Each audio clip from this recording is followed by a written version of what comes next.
Donc bonjour à tous, bienvenue. Donc moi Jérôme Piquet, je suis donc responsable du développement du business sur la partie semi-conducteur chez MB Électronique. Donc je travaille chez MB depuis 12 ans et je suis moi-même issu du milieu du semi-conducteur, hein, puisque j'ai passé ma thèse en microélectronique en 2007. Et donc aujourd'hui, l'objet de la discussion, de la présentation d'aujourd'hui, c'est donc le bonding, le wire bonding au service des batteries. Donc, la présentation va s'articuler autour de quatre parties, on va dire. Première partie, je vais vous présenter rapidement qui est MB Électronique, en fait, pour que vous puissiez savoir qui on est et qu'est-ce qu'on fait. Ensuite, je ferai un petit rappel rapide sur la technique du wire bonding, puisque vous n'êtes peut-être pas tous familiers avec cette technique, hein. Donc, je ferai quelques petits rappels là-dessus. Et ensuite, on abordera donc l'intérêt, enfin, la mise en application du wire bonding pour la fabrication des batteries. Et enfin, un dernier point, bien sûr, on pourra répondre à vos questions avec plaisir. Donc c'est parti, je commence. Donc MB Électronique. Donc on existe depuis 1972, hein, on va faire les 50 ans l'année prochaine. Donc on est une société qui commercialise des équipements pour le test et la mesure. On conçoit autour de ces équipements des solutions de test innovantes. Donc, on est capable de répondre avec une solution globale qui intègre plusieurs équipements. On répond à une solution globale à un besoin d'un client qui est très précis. Et on fournit donc un tas de services exclusifs à ces solutions qui sont autour. Je vous donnerai quelques exemples par la suite. Donc, on a aussi deux laboratoires de prestations, un laboratoire de Alteas pour les essais aggravés et un laboratoire de Anadev, donc analyse de défaillance, microscopie acoustique. Vous retrouvez dans la colonne de droite les chiffres MB électroniques. Donc, on est 63, répartis sur deux localités. Donc, on a le siège social à Buc, en région parisienne, et on a une agence à Grenoble, à Moiran exactement, donc dans la région de Grenoble. Donc pour le chiffre d'affaires 2020, voilà, une prise de commande de 20,3 millions d'euros. Et donc les trois piliers de MB Électronique sont la réactivité pour répondre rapidement à nos clients, la compétence technique et le relationnel.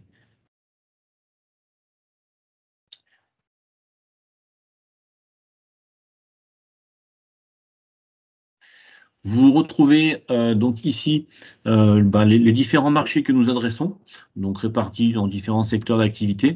Et vous retrouvez aussi dans la colonne de droite le top 15 de nos clients de 2020, classés par ordre alphabétique. Donc voilà, ça vous donne un peu une idée qui sont nos principaux clients. Donc notre organisation interne, MB Électronique, on est divisé en plusieurs secteurs. Donc on va retrouver ce qu'on appelle le core business. Donc là, ça, c'est des ingénieurs technico-commerciaux qui sont sur le terrain. Donc nous en avons 12 sur toute la France et qui sont là, qui sont en contact avec nos clients, qui sont là pour apporter conseils directement auprès des clients. Ensuite, nous avons 4 personnes en sédentaire, donc pour du e-business, donc c'est de la vente en ligne de produits.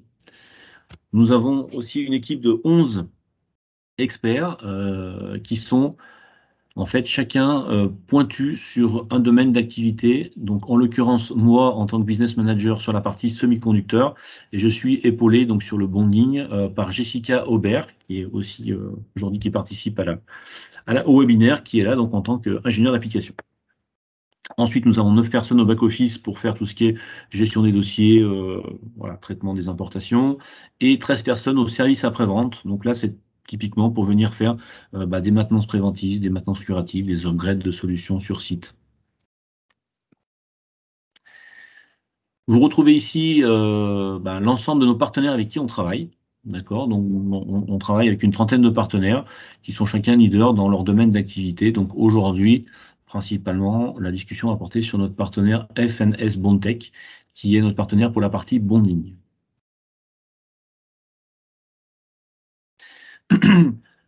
Vous trouvez ici sur cette slide un exemple des réalisations qu'on sait faire chez MB Électronique. Donc, différents projets qu'on a menés à bien, donc pour apporter, on va dire, une solution clé en main. C'est-à-dire qu'on ne commercialise pas que des produits étagères, on est capable de concevoir une solution globale pour répondre à un besoin bien précis. Voilà, donc ça peut être la mise en intégration d'alimentation et de connecteurs en BL, ça peut être mise en parallèle de différentes alimentations, ça peut être aujourd'hui, par exemple, on est axé sur les batteries, donc ça peut être un banc de test de cyclage de batterie complet. Donc on associe une enceinte climatique, des systèmes de charge-décharge de batterie et on a un soft qui pilote les deux en même temps, quoi.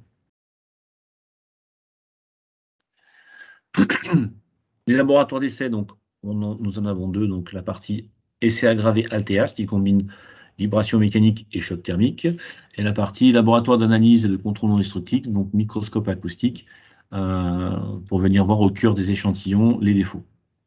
Et donc bien sûr, ces deux laboratoires, on peut les proposer en virtuel pour nos clients qui sont à distance, qui ne peuvent pas se déplacer.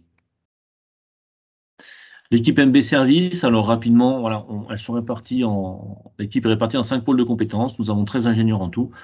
Et donc, chaque personne a un domaine, enfin, comment dire, une thématique de prédilection.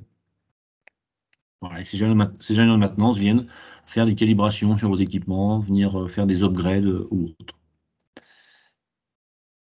Autour de la batterie, on propose tout un système, de nombreuses solutions en fait, hein, dédiées et orientées batterie, simulation, assemblage, test de batterie. Donc, ça va être le wire bonding aujourd'hui, mais après voilà, on a d'autres solutions pour tout ce qui est simulateur de batterie, test électrique de batterie, test de sécurité aussi, hein, les circuits de protection et les enceintes climatiques qui sont là pour faire du test environnemental. Toujours au niveau de la partie batterie, nous avons de nombreuses références sur le marché français depuis plus d'une dizaine d'années sur différentes thématiques, hein, que ce soit la voiture électrique, que ce soit le bus électrique. Voilà, on a fourni plusieurs systèmes à des clients pour pouvoir travailler autour de cette thématique. Ouais, si vous voulez plus de détails là-dessus, on pourra en discuter ultérieurement. L'objectif aujourd'hui, c'est vraiment adresser le wire bonding. Donc je continue, mais en tout cas, on a de nombreuses références sur le marché qui existent déjà. Donc la technique du wire bonding. Donc je vous fais un petit rappel rapide sur ce que c'est que le wire bonding. Donc aujourd'hui, on utilise tous au quotidien en fait des produits qui intègrent de l'électronique, hein, que ce soit une machine à café, que ce soit un téléphone portable, un ordinateur, une voiture, une machine à laver. Aujourd'hui, on a vraiment de l'électronique présente de partout et donc on l'utilise au quotidien. Cette électronique en fait est créée à base de composants électroniques.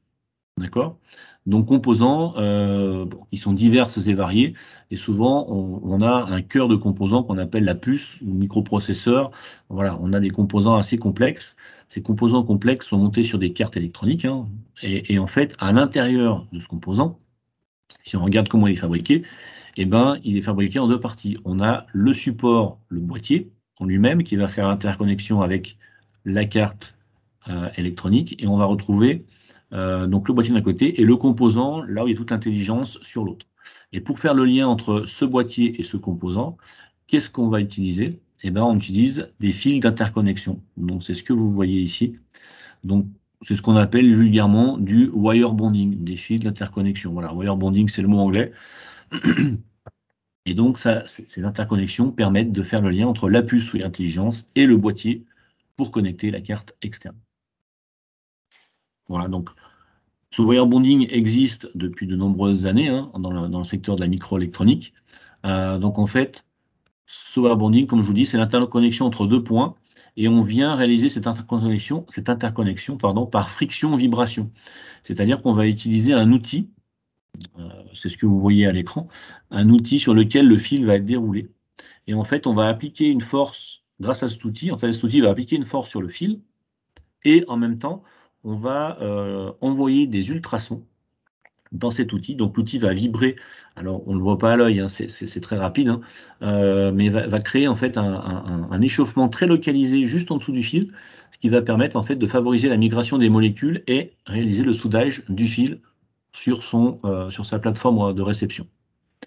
Donc la vibration est générée par des ultrasons. On utilise différentes fréquences selon les fils, selon l'application. Généralement, ça va de 60 kHz à 160 kHz. Et donc, on parle de procédé thermosonique. Quelquefois, pour des soudures diverses, on peut favoriser cette soudure en ajoutant la composante température. C'est-à-dire qu'on vient chauffer l'échantillon tout simplement pour avoir une meilleure accroche du fil. Donc, dans le wire bonding, on a deux techniques de soudure principales, on va dire. On va avoir le ball bonding et le wedge bonding. Donc, c'est deux techniques différentes.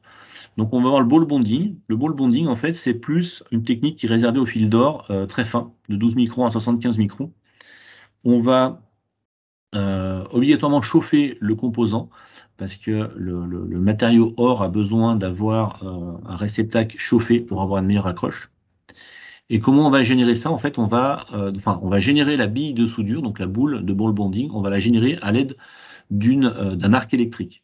C'est-à-dire qu'on va faire un arc électrique en bout de fil, ça va créer une goutte de matière, ce qui va permettre de nous faire la première soudure. Donc on va venir positionner sur le composant, sur le boîtier. Et la deuxième soudure donc, est réalisée en wedge classique. Donc wedge classique, c'est quand on vient écraser le fil tout simplement avec le marteau, avec l'outil. Donc en ball, bien sûr, on va appliquer des forces moindres qu'en wedge. Donc on va être plus adapté aux matériaux fragiles. Et c'est une technique qui est très rapide puisqu'on peut venir souder dans toutes les directions. On n'a pas d'orientation de soudure à avoir. Donc, il n'y a pas de rotation de la tête de soudure. Le wedge bonding, lui, donc on va venir uniquement écraser le fil avec un marteau. Le marteau va vibrer, quoi, l'outil. Et donc, on peut adresser des soudures en or ou en aluminium à partir de 12 microns et jusqu'à 500 microns pardon, sur des gros fils, voire même des gros rubans. Voilà, je vous le détaillerai après si vous voulez ce point-là, mais en tout cas, on adresse beaucoup plus de taille de fil. C'est moins coûteux que l'or, de par la nature, puisque l'aluminium est moins coûteux que l'or. Hein, c'est le matériau qui veut ça. Le chauffage n'est pas obligatoire, pas du tout. On peut chauffer quelques fois, mais sans chauffe, ça marche très bien. On peut aussi câbler en chaîne. Donc l'intérêt de la câbler en chaîne, c'est-à-dire qu'on vient dérouler le fil en fait et on le connecte sur plusieurs points à la fois, sans venir couper le fil en fait. Hein. Donc on fait des chaînages de câbles. Et donc voilà, c'est ce que je vous disais tout à l'heure, on peut passer sur des gros fils 500 microns, voire aussi des rubans de 2 mm de large.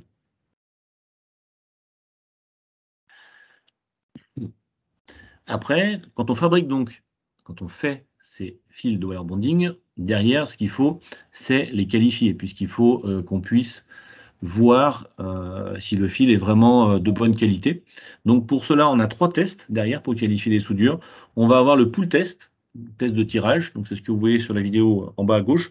Donc là, tout simplement, avec un crochet, on va venir tirer le fil et on va vérifier, on va mesurer du moins la force nécessaire pour casser le fil. Et en fonction de la force nécessaire, ça va nous donner des indications sur la qualité du bonding qui a été réalisé. Le deuxième test, c'est le shear test. Donc, c'est un test de cisaillement. C'est la vidéo du centre. Donc là, en fait, on vient faire un cisaillement au niveau de la soudure. Et de la même façon que le pull test, en fait, on va mesurer la force nécessaire pour arracher la soudure au niveau du cisaillement. Et enfin, le troisième test, c'est le test BAMFIT. Alors, le test BAMFIT, c'est un test qui a été développé par notre partenaire Bondtech. En fait, le but, c'est de venir dessouder proprement le fil, donc c'est-à-dire qu'on vient le dessouder avec, c'est la vidéo que vous voyez ici, hein, en haut à droite, avec comme une pince à épiler, en fait, hein, si on vulgairement, et on va envoyer des ultrasons sur cette pince à épiler, ce qui va permettre de dessouder le fil proprement et de venir inspecter l'interface de soudure. Cette interface de soudure va pouvoir nous renseigner sur la qualité de la soudure. En fait, si on a beaucoup d'air, on a beaucoup de zones qui ne sont pas soudées, on va pouvoir se poser des questions sur la qualité de la soudure.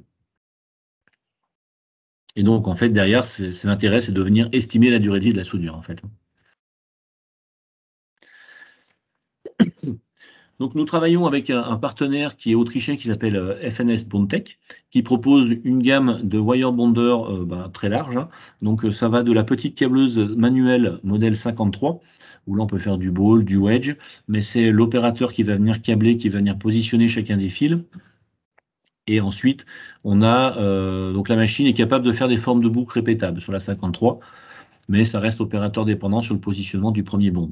Après, on va retrouver le modèle du milieu, donc la modèle 56, qui est le modèle, on va dire, couteau suisse, qui est déjà semi-automatique, puisqu'on a on a le logiciel qui est capable de reconnaître la forme des échantillons et de venir câbler tout seul. Donc, c'est-à-dire que l'opérateur va venir placer tous ses composants sous la machine, il lance son programme et il revient 2 heures après, tout est câblé. Intérêt de la 56, on peut aussi faire du câblage, mais aussi du test. Donc on peut monter les têtes de de pull test, de shear test et de BAMFI.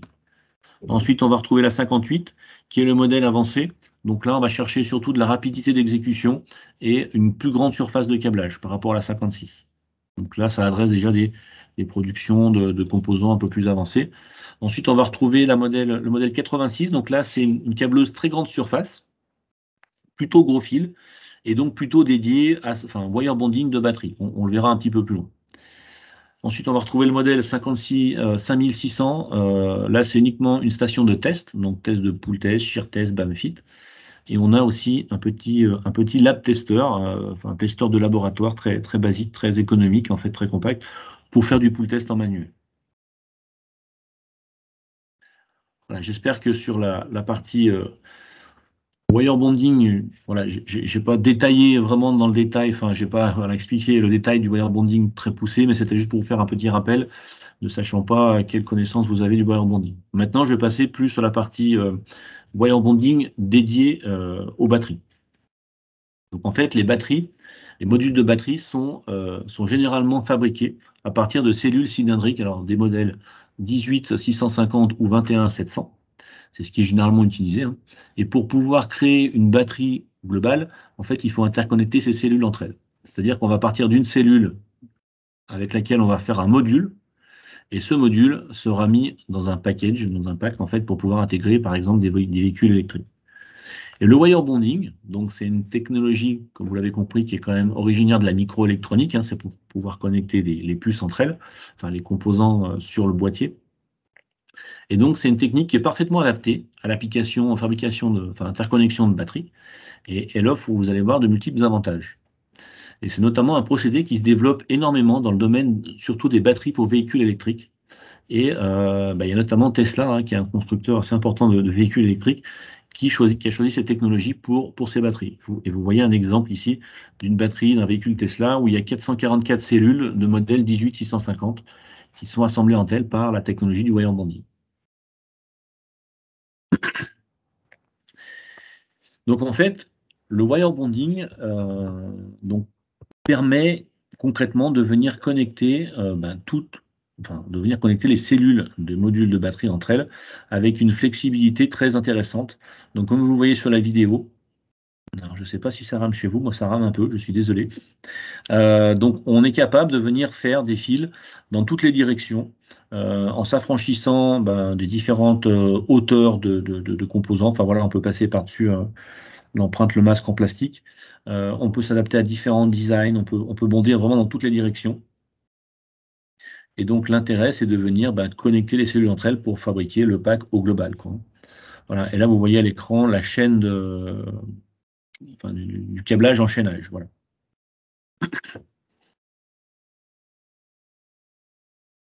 Donc vous avez aussi, vous voyez aussi une notion de rapidité. C'est environ 1 seconde par fil. Donc ça vous donne une idée pour de la production de batterie, la rapidité d'exécution. Vous voyez ici un exemple où là on vient souder le pôle moins de la cellule sur ce qu'on appelle un bus bar. C'est un bar de connexion qui peut être externe à la batterie ou qui est en bordure.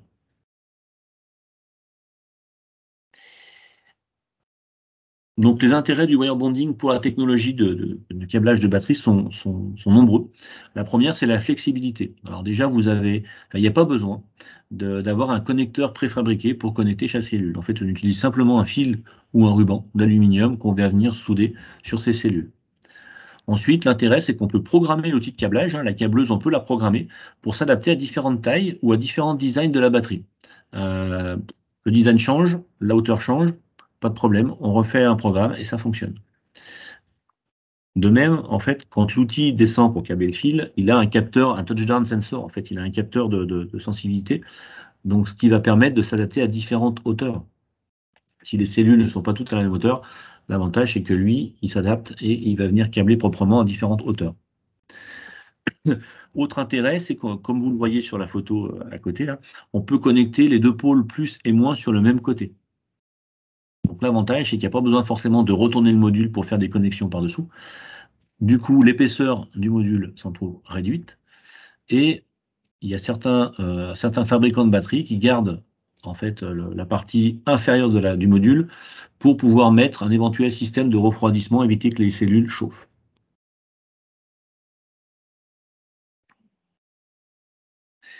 Voilà. Toujours au niveau flexibilité, donc sur la vidéo que vous voyez, donc on est capable de câbler des cellules sur ce qu'on appelle un bus bar de connexion. Et vous voyez là très bien sur la vidéo que les hauteurs sont complètement différentes. Donc ça pose pas de souci particulier sur la machine de câblage, quoi.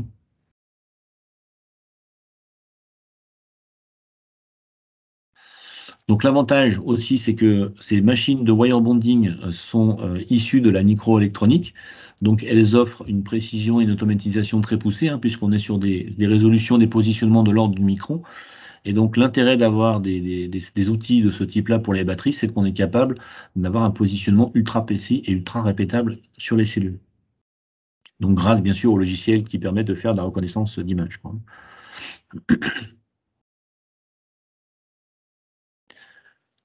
Après, un autre point, donc un autre intérêt du wire bonding, c'est la sécurité. Donc, c'est-à-dire que les fils de bonding, en fait, sont utilisés, peuvent être utilisés en tout cas comme fusibles. C'est-à-dire qu'on peut les dimensionner avec une certaine tenue en courant, au-delà duquel ils vont fondre, tout simplement. Donc, typiquement, avec le maximum de courant qu'on peut atteindre avec un fil de bonding, c'est du 60 ampères avec un fil de cuivre.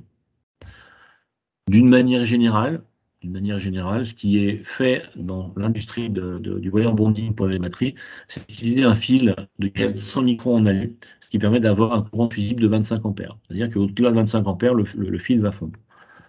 Et vous avez ici, donc, sur ce graphe, une interprétation du courant fusible qu'on peut atteindre avec différents diamètres de fil pour trois matériaux principaux. Donc, on va retrouver l'aluminium, bien sûr, le cuivre, et on a aussi un matériau qui est le cuir corallu. En fait, c'est un matériau de chez Eraus qui, tout simplement, qui est un mélange de cuivre et d'aluminium. Voilà, donc là, ça vous donne une idée. Et donc, on peut dimensionner justement le courant max du fil par rapport au diamètre du fil. Et après, si vous avez besoin de passer plus d'ampères, il n'y a pas de souci. C'est que tout simplement, on va pouvoir mettre en parallèle plusieurs fils pour augmenter le courant total, tout simplement. Ou sinon, il y a aussi possibilité de passer sur des rubans. Donc les rubans, au lieu d'avoir un fil rond, voilà, c'est des rubans qui sont rectangulaires. Et donc l'avantage, c'est que la section du ruban est plus importante qu'un fil, et donc on peut faire passer des courants plus importants aussi.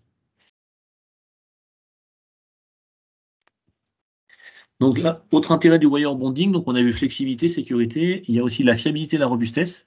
Donc c'est un processus de soudure par friction, donc qui est largement éprouvé dans le milieu des semi-conducteurs, hein, parce que chaque jour, il y a des milliards de bondings qui sont réalisés pour fabriquer les composants des équipements électroniques du quotidien, hein.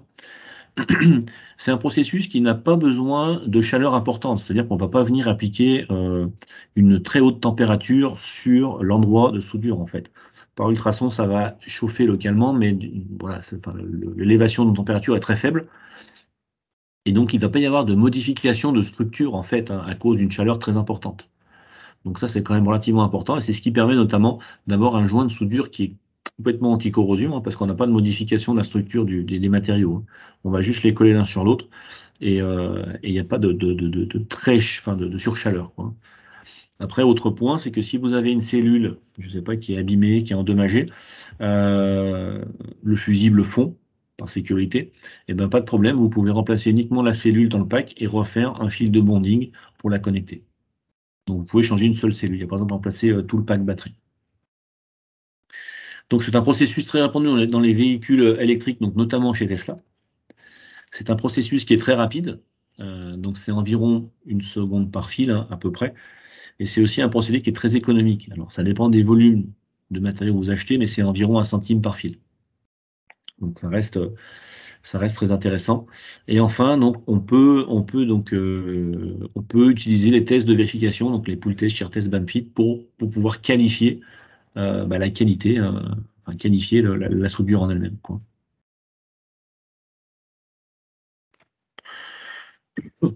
Donc après, par rapport aux autres techniques qui existent, des techniques plus conventionnelles, plus classiques, hein, pour souder les packs batteries, on va retrouver plusieurs technologies. Donc on va avoir la soudure par résistance. Donc je pense que Enfin, c'est l'une des techniques les plus répandues en tout cas. Donc l'avantage, c'est qu'on est sur un investissement faible, hein, parce qu'on a des machines manuelles d'entrée de gamme qui sont très peu onéreuses. Par contre, souvent, on rencontre des problèmes d'efficacité et on a besoin d'avoir des connecteurs préfabriqués pour connecter le bord des modules. Après, on va retrouver aussi la soudure pas laser, qui est le deuxième procédé très utilisé en fait dans ce genre d'application. Donc là, l'avantage, c'est qu'on a une très bonne qualité de connexion.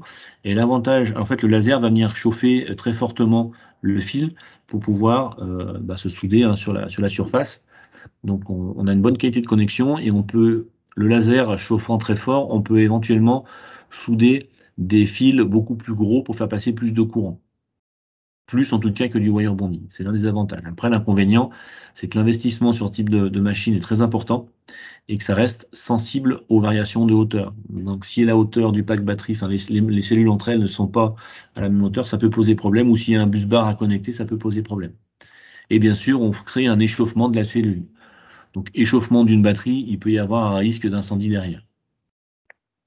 Après, on va retrouver différentes connexions. Alors la connexion vissée, donc ça tout simplement, on vient visser des connecteurs, enfin on vient visser comment dire, des supports de connexion, hein, sur les batteries. Donc la durée de vie est assez faible. Il y a des problèmes de corrosion et souvent un problème d'encombrement derrière. Ensuite, on va retrouver la connexion à ressort. Alors ça, c'est des connexions que vous retrouvez dans tous les jouets des enfants, hein, par exemple.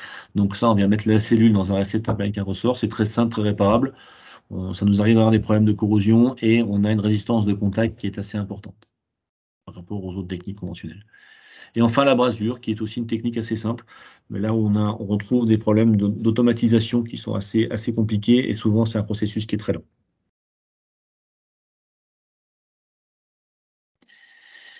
Ensuite, pour continuer, donc, sur le wire bonding, il y a quand même deux points importants à savoir pour réaliser un bonding de qualité.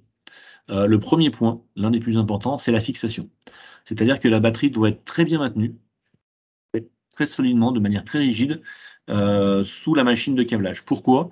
Parce que si vous avez un mauvais maintien, quand l'outil va venir appliquer la force pour souder le fil, et bien, si la batterie bouge, si elle s'en va, le problème c'est voilà, il va y avoir une mauvaise accroche. Donc il faut vraiment, concrètement, voilà, c'est la photo qu'on voit ici à droite. Donc si les modules, enfin si les petites cellules, pardon, ne sont pas très bien maintenues dans le module, que ce soit en X, Y ou même en Z, on va rencontrer des problèmes de fiabilité dans le bonding. Il y aura une mauvaise accroche, tout simplement. Donc ça, c'est le premier point à tenir compte, la fixation. Il faut que ce soit très rigide. Et le deuxième point, ça va être la propreté des surfaces. En effet, souvent, on retrouve des surfaces à souder qui sont contaminées, et donc difficiles à venir souder. Alors ça peut être des contaminations par des oxydes ou par de l'huile, hein, par des composés organiques, issus de manipulation, de mauvais stockage. Enfin voilà, ça peut être vraiment. Les raisons peuvent être diverses et variées, mais en tout cas, si la surface à souder n'est pas propre, on va avoir un problème de fiabilité dans la soudure de wire bonding. Donc c'est pour ça que généralement, on préconise un pré-nettoyage si les cellules sont sales. Donc ça peut être un nettoyage mécanique, hein, tout simplement, avec un chiffon. On peut rajouter du solvant, hein, pour être plus efficace. Il peut y avoir aussi des traitements laser, donc qui viennent aussi nettoyer la surface à venir accabler. Et autre solution, ça peut être un jet de CO2. Donc là, on envoie un jet de CO2 qui est dégazé au niveau de la buse, qui va refroidir le composant, capter des poussières, et ensuite on vient, avec du CO2 plutôt gazeux, venir souffler ces poussières pour rendre la surface très propre.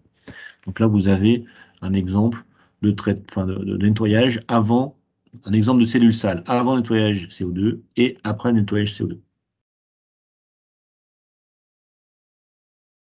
Et donc, ce principe de nettoyage CO2 peut se faire manuellement, hein. L'utilisateur peut venir avec un stylo, un GSCO2, nettoyer chaque composant, ou on peut aussi le proposer pour l'avoir de manière automatique, c'est-à-dire qu'on l'intègre sur la tête de wire bonding. Donc, c'est ce que vous voyez sur les vidéos. Donc le système est mis en parallèle de la tête de câblage et on vient faire un pré-nettoyage des cellules avant câblage. Voilà, donc ça permet en fait d'automatiser le nettoyage et de garantir que la surface abondée va être propre et donc que derrière le fil sera de bonne qualité.